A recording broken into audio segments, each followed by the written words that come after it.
السلام علیکم ورحمۃ اللہ وبرکاتہ۔ آج ہم بات کریں گے کہ ہائے دو چشمی اور ملفوظی ہے میں کیا فرق ہے۔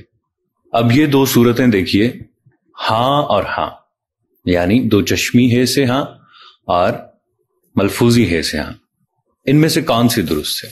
اسی طرح سے بعض اوقات لکھا جاتا ہے ہم، یہ بھی بعض اوقات دو چشمی ہے سے لکھا جاتا ہے۔ تو یہاں پہ یہ جان لینا ضروری ہے کہ اردو میں ہائے دو چشمی یعنی ہائے مخلوط جو ہے، اس کا استعمال حروف تہجی بنانے کے لیے ہوتا ہے، مثلا بھے، پھے، تھے، ٹھے، جھے، چھے، دھے، کھے، لہ وغیرہ، جیسا کہ میں پہلے بھی بتا چکا ہوں۔ اب بعض جگہوں پر خوبصورتی یا کسی اور وجہ سے لوگ ابتدا میں دو چشمی ہے کا استعمال کرتے ہیں، مثلا ہم، ہمارا، ہماری وغیرہ ایسے الفاظ میں، مگر یہ استعمال درست نہیں ہے۔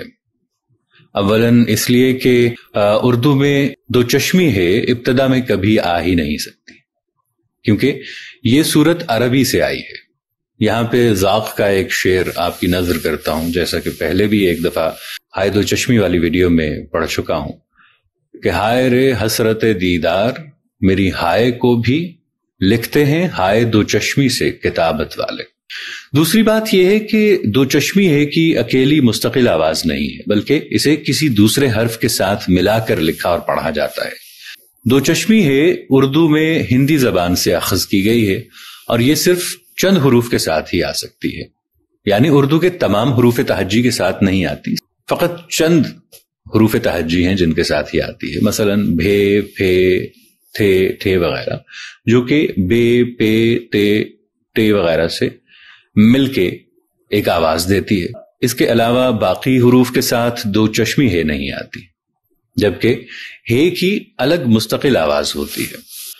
اب دو چشمی ہے یعنی ہائے مخلوط اور ہے یعنی ہائے ملفوظ، ان کے فرق کو واضح کرنے کے لیے چند جملے آپ کی نظر کر رہا ہوں۔ ان سے یہ اندازہ ہو جائے گا کہ ان دونوں کے پڑھنے میں کیا فرق ہے، اور اردو زبان میں یہ دو مختلف ہے الگ الگ کیوں رائج ہیں، اور ان کی اہمیت کس قدر ہے۔ اب ایک لفظ ہے بھاتے اور ایک لفظ ہے بہاتے، پہلے میں ہائے مخلوط ہے، دوسرے میں ہائے ملفوظ ہے۔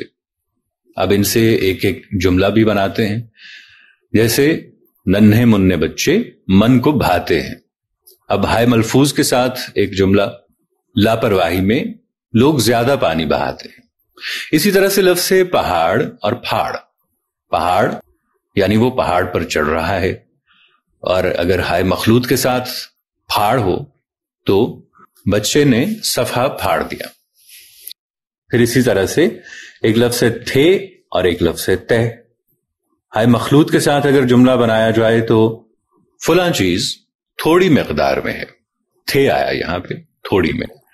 اگر ہائے ملفوظ کے ساتھ جملہ بنایا جائے تو ایک تہائی کام ہو گیا ہے، دو تہائی باقی ہے، تو تہائی میں تہ کا استعمال ہوا۔ اسی طرح سے تھے اور تہ، جیسے لفظ ہے ٹہنی، اسی طرح سے ایک لفظ ہے ٹھنی، کسی کے ساتھ ٹھنی ہونا، اسی طرح سے حرف جھے اور اسی طرح سے جا ہے، جیسے جہل میں استعمال ہوتا ہے جا، اور جھاڑو میں جھے استعمال ہوتا ہے۔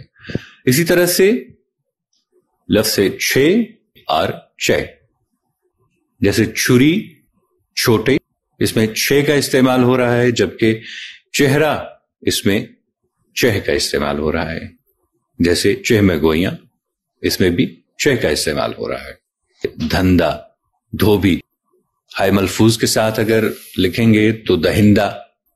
اسی طرح سے کھے اور کہ، ہائے مخلوط کے ساتھ ہو تو کھے سے کھویا بھی ہے، کھے سے کھانا، اور ہائے ملفوظ کے ساتھ ہو تو کہو، کہاں۔ لفظ گھے اور گہ میں بھی فرق ہے، جیسے ہائے مخلوط کے ساتھ اگر لکھیں گے تو گھنے، گھوڑا، ہائے ملفوظ کے ساتھ اگر لکھیں گے تو اس میں گہنا وغیرہ یعنی زیورات، دلہن نے اپنی شادی پر گہنے پہنے۔ اب انہیں، تمہیں، دولہا، چولہا، کمہار، دلہن وغیرہ ان میں بتائیے گا کہ کون سی ہے استعمال ہوگی، ہائے ملفوظی یا ہائے مخلوط؟ ضرور بتائیے گا، ایک ویڈیو میں آپ کو پہلے بتا چکا ہوں۔ اپنا خیال رکھیے گا۔ السلام علیکم ورحمۃ اللہ وبرکاتہ۔